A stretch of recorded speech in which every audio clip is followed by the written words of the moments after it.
Okay. Can you see me if my nook is here, Mon? Pardon? Can you see me on your cam when Yes, I'm trying to have that picture? Okay. I can see everybody. Yep. All right. Okay. Okay, welcome back, everybody. So let me just share my screen with you. All right, can everyone see that? Yeah. All right, welcome to session 2. I'd like to start off by acknowledging the traditional owners of this land. Pay my respect to elders past, present and emerging, and any Aboriginal Torres Strait Islander peoples here with us today. All right, welcome back to our last session on observations. Before we begin, can someone tell me something you learned from last session or something that you have seen in your workplace that you have learned about observation? That it's critical to keep detailed notes on children. Yep, definitely. And Observations. Me go first? yeah, Phyllis, you go first. I think yeah. Observations help me to do the program planning and focus on what children's interests and tailor the program for them to learn better. Excellent. Anne? I would probably agree with Phyllis. It just really helps you plan ahead, helps really with programming, opportunities for group observations too, and formal and informal observations. Okay, perfect. Excellent. So our outcomes and objectives for this session is you'll have a better understanding about how to write your own observations, because obviously in your work you'll be doing that basically every day. The types of language to use, whether that's objective or subjective language, and we'll talk more about that as well, and words to avoid so you don't assume things when writing observations, interpreting the observations, as well as linking to the ELF and follow-ups and implementations. All right, so we're going to get straight into it. Alyssa, can you please tell me what you see in this photo? The children are all busy playing nicely in the sandpit, doing their own thing, and they're all enjoying playing with buckets and building sandcastles. Sure. Phyllis? Well, I see the children are playing together. They seem like playing with the sand, but none of them are not all of them are in the sandpit. Maybe some of them doesn't like the sand on the body. Anne? I would observe that they're all, I guess, playing alongside each other, getting lots of, I guess, different experiences with the sand. It's a nice tactile, sensory observation, I guess, to watch, and some pouring and digging, all of that. You get quite a lot of observations from that. Excellent. So the reason I've shown you that photo is because a lot of you, what you've described there, you use subjective language. So subjective language or subjective observations are often influenced by our past events, our personal experiences, our personal beliefs and opinions, and this can become biased towards writing observations, and can sometimes cause distress in families, and also a clash of opinions. So it's really important that we use objective language with families, as well as, especially when writing too, because it's really important. So objective language is based upon what we see, what we record, exactly what we see, hear, touch and smell, and by using objective language, it's so important, because then you're not assuming anything about the child or the children that are in the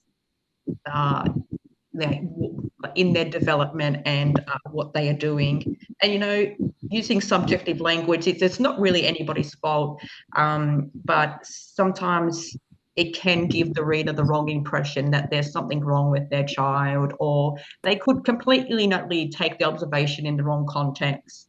So that's why it's really important that we use objective language. So we're going to look at the photo again, and using the whiteboard, let me see if I can get that up. If not, we will just use all right, it doesn't seem to be working. Let's just use the text box, or if you feel more comfortable speaking, that's fine. So we're just going to type or say one way to objectively describe this picture after now discussing what objective language is. Who would like to go first? Okay. Yep. I can Do you give want you me to go? Yeah, I would say 2 boys, 2 girls are engaging by the sandpit. Yep. I would say the children are each engaging in their own play. Yeah. And Alyssa? I put it in chat, sorry. Each child is using a spade. That's okay. Each child is using a spade to manipulate the sand. Well done. Can you see how, you know, going from assuming that the children are, you know, just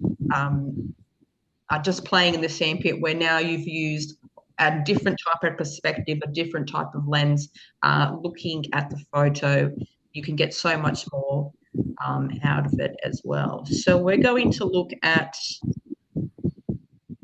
these statements. I'm going to read out these statements, and you can just tell me if you think they are objective or subjective. So the first one is Sarah puts dishes on the table for the bear and the doll and says, you won, me. So is that objective or subjective? Objective. Well done. Objective. Excellent. And number 2, Tanya sets the table, probably imitating how it happens at home. Phyllis, is that objective or subjective? Subjective. Why is it subjective? Well, probably say assuming that what she's guessing what she's doing. Well done. And she doesn't know the situation is happening at home or somewhere. That's exactly right. So Tanya, you know, could have seen the educator set up the table like that, but that might not necessarily happen at her home. So that's an excellent point. Number 3, Zach has been crying because he misses his mum and is afraid she won't come back. He clings to his blanket for comfort. Who can tell me, what was that, sorry? Objective. Objective. And last one, Lou kisses his mum goodbye and smiles. He cries after the preschool door closes and then crawls to Mrs. S's lap. Objective or subjective? Objective. Well done, as objective, because they're not insinuating that, oh, he must be really upset or he really likes this, or they're just using really objective language to describe what's going on. Okay, so this is why it's so important to use correct wording and phrases and tone when writing observations. So no 2 people will see the same child in identical ways. 2 open and honest teachers can be asked to observe the same child. What they see and their interpretation they make will depend on what they decide to look for in their own particular perspectives. So now we're going to look at, because it is very difficult to write objectively, even if you've, you know, never done it before. So to help you write objectively, in your welcome package, there was an attachment. And in that attachment, I created a bit of a cheat sheet for you. And in there, it had a list of words and phrases to use and words to avoid as well. So let's look at this picture. So this is Beatrice, and the first picture says, Beatrice snatched the bowl of fruit and started eating it. I had to tell her to stop and to share the fruit with Jack. So we can see how that's, written in quite negative language, whereas the second one I'm about to read is much more open. So Beatrice is learning how to share out the fruit. I encouraged her by saying one for Beatrice and one for Jack. So now using the chat, because the whiteboard's not working, you're going to type in 3 words to avoid when writing observations. If your chat is not working, that's fine. You can just you can just say it out loud. Can I say mine? Yes, you can, Anne, and then I'll read the other ones out for you. Oh, okay. So maybe doesn't, or Yes. can't, Correct. or happy, or Yep. sad, or just assuming. Yeah, so you can't assume that the child is enjoying that thing, or that the child likes that thing, or they're thinking a certain thing, or that the child is necessarily good at that thing as well. Alyssa wrote, thinks, that's right. So you don't know what the child is thinking. The child likes, we don't know if the child is liking playing the sandpit. Maybe their other friends are sitting in the sandpit, so the child was like, oh, I'll just go sit with my friends. Well done. And Phyllis wrote, knows, enjoys, and bad. That's right. So they are excellent words to avoid when writing observations. Let me just share my screen again. Okay. So when to observe. So can everyone see the screen, the PowerPoint? Yeah. Yep. Okay. Oh, sorry, just navigating my way through all of this. Okay, observations can be written down at any time and any event or any behavior that occurs throughout the day, rather than trying to try and remember all the events and all the things that happen with each individual children or groups of children throughout the day. This can lead to missing out those finer details that child is progressing and is, learning those outcomes, and they are ticking those milestones. So a really good tip that I had once was just keeping a little notepad and a little pencil inside your pocket to quickly write down the observation and quickly have a few dot points.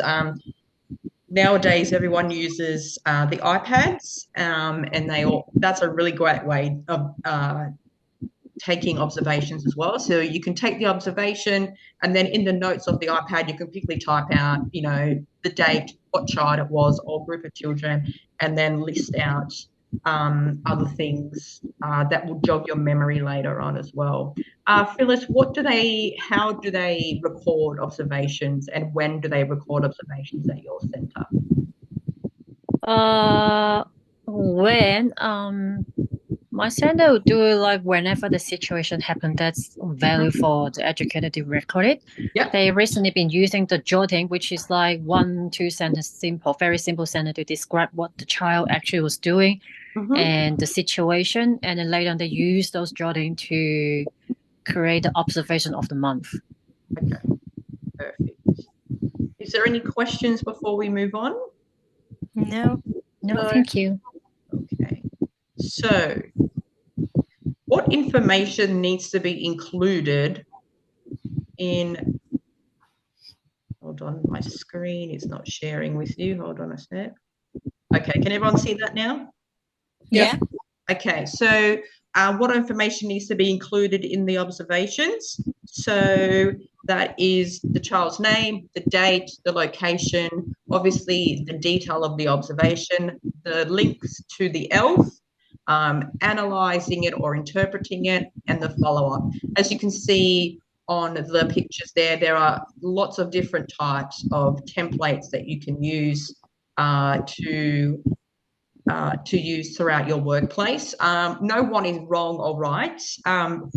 The main one that services use at the moment is the learning story, because it's is basically written in the way of a narrative, like a story, very detailed. The child did this with their left hand, or it's extremely, extremely detailed, which is really, really great. Alyssa, what types of observations do they use at your service mainly? The learning stories. Yeah. Because it is extremely detailed. And Anne, what do they use at your service? We probably do more jotting More jottings? Yeah. at our service. And Phyllis, what about you? Well, we use jotting pictures. The program's called Hub Hello. Mhm. So they basically have like taking photos, and then every day send out like a daily report. Mhm. And educators will use the jotting and then get the photo from the daily journal and then use it in the monthly observation to create the story that they do. Excellent. Okay, so we're going to look at linking to the ELF. So as you can see, this is what the ELF looks like. And it's encompassed by becoming, belonging, and being. You have all your 5 learning outcomes and your principles and your practices. So we are going to, using the ELF that you downloaded from the last session, you're going to tell me one outcome from your chosen sub outcome. So the outcomes I have is, it goes from outcome 1 to outcome 5, but each outcome has several sub outcomes. So if everyone opens up their ELF, and I'll give you a few minutes to choose which outcome you would like to find, and then choose a subcategory and tell me which outcome that was and the name of it. So I'll give you a few minutes to do that. Let me know when you're ready, and then we'll share.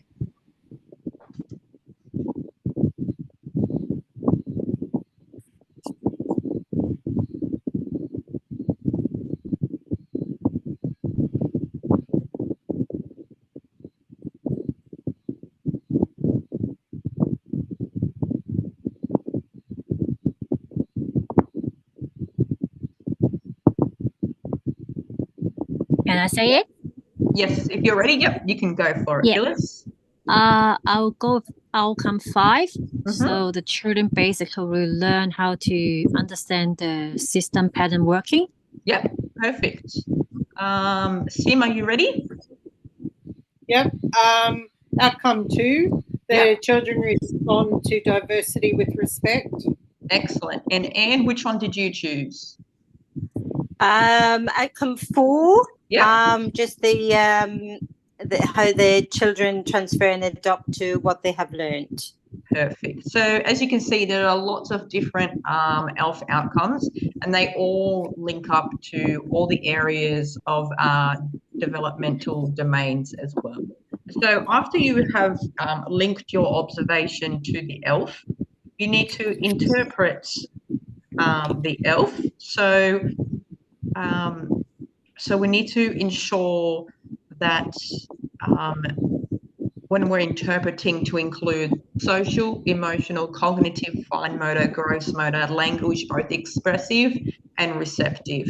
So one of your pre-class activities was to watch the YouTube link that I sent you on developmental domains, and you were going to take notes. So now we're going to take about 5 minutes to complete the quiz.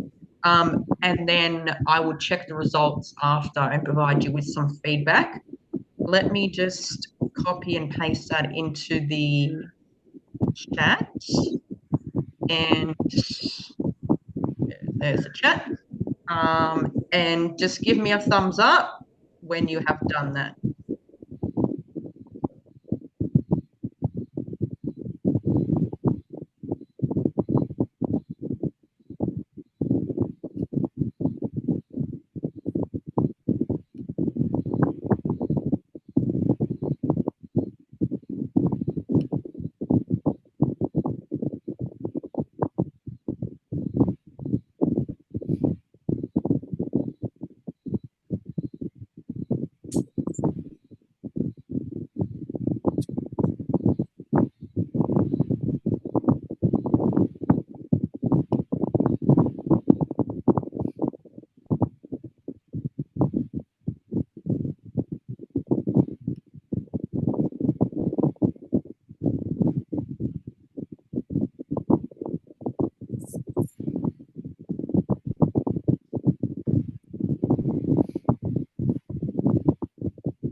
A few more minutes. Almost done. Excellent, Anne.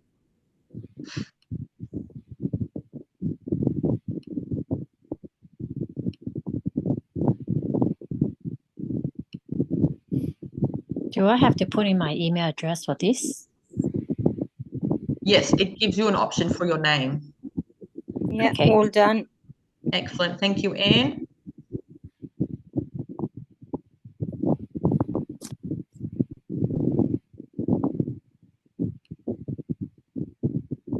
All right, Phyllis, are you finished? Yes. And Alyssa? Yeah.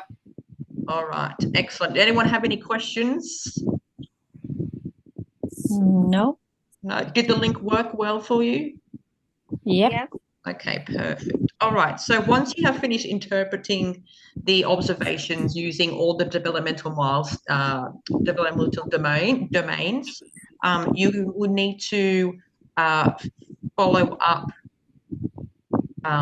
You will need to follow up, or sometimes they call it what's next. So now you will have to plan what activity experience that you are going to plan to help the children develop their skills. So when interpreting so you will need to implement the follow-up, and then you will write that onto the curriculum as well. All right, so now we are going to, let me just put that back up. Okay, so writing your own observations. So one of you all set me which observation type you were going to choose and why. So let's just quickly discuss that really quickly. Phyllis, which one did you Yep. choose and why? I'll use anecdotal Yep, because I never used it before and I Okay. would like to try to practice it. perfect. Alyssa? I'm sorry, I missed that. Sorry. So the pre-class activity, we're just talking about what observation type you chose and why. Can you go to Anne first?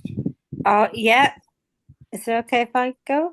Yeah, Anne, that's fine. No worries. You Yep. can go first. Yeah, so I chose the jotting, and I guess really why I chose that is because I like to see the progress of learning. Excellent, Anne. Well done. Alyssa, have you found your answer? Yeah, sorry. It was That's okay. Yeah. the leading stories. Yep, perfect. Because it's just detailed information. It gives a lot for the educators to put in that also helps the parents. Excellent. So the next video we're going to watch, and I've put in brackets here, hint, this is for your assessment. So you're going to watch the video, make some notes, and then later on you'll go away and you'll write your observation inside the template that you've just chosen. And then we'll come back with the group and you'll share your follow-up experience. Let's just open that up.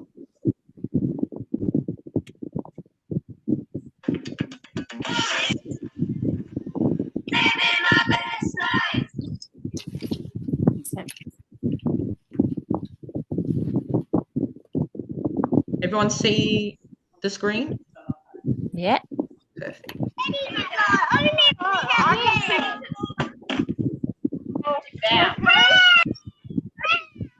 That's look like one. I wonder what. Those ones, have you got these ones in there? Oh, look at these ones. I know they came from sunflowers.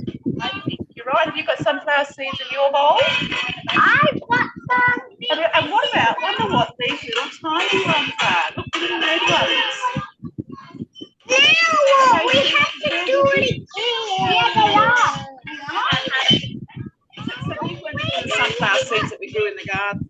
Yeah, they're coming to the house. The audio is really hard on this. Yeah, Maybe we can plant some of those.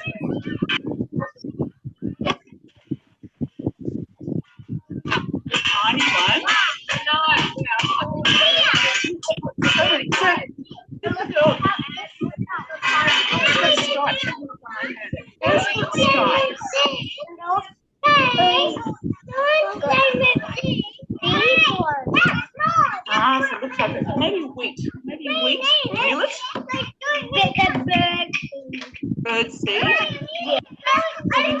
see any birds coming down yet. Could you ask the girls if they can have just a few of theirs? Excuse me. I know, Jake wanted to ask you, can you just have a few of yours? Oh, we don't ask. Oh, thank you. That's good.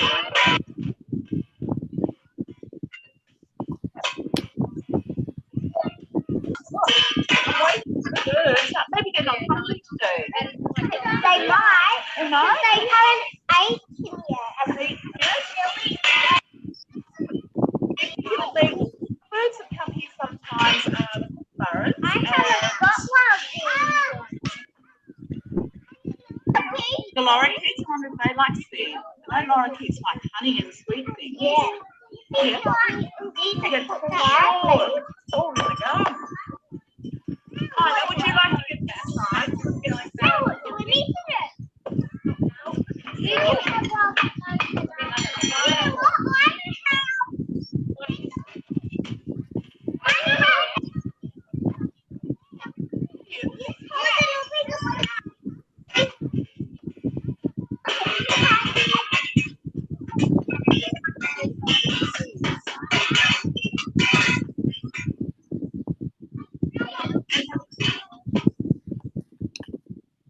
Okay. All right. So,